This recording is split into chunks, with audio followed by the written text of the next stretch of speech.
bienvenue à notre chaîne, News pour tous. Voici la une d'aujourd'hui, la raffinerie nigériane d'Aliko Dangote en difficulté.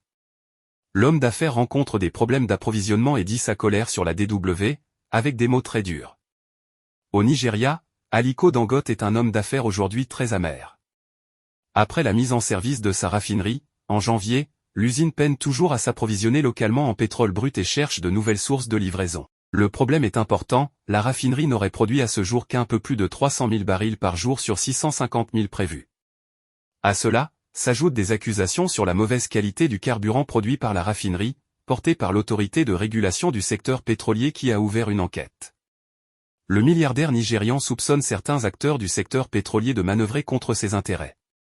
Si j'avais su dans quoi nous allions nous engager, je n'aurais même pas commencé, déclare, acerbe, Aliko Dangote. Honnêtement, nous n'avions pas la moindre idée de ce dans quoi nous nous engagions et c'est pourquoi, dès le début, nous avons lancé 31 projets, tous en même temps.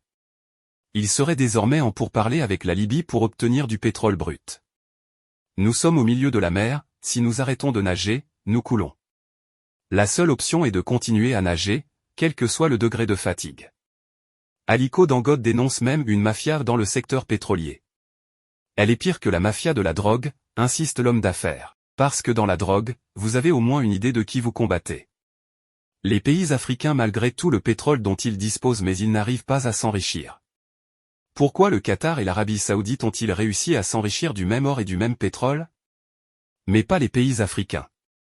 C'est juste que les pays africains ne savent pas négocier et n'ont pas de stratégie. Le pays du Golfe raffine son pétrole parce que dès sa création, il a signé un accord sérieux avec les Américains selon lequel tout le pétrole qui sera libéré dans leur pays devra être raffiné sur place dans leur pays et ici ils ont reçu un pourcentage important dans leur pétrole.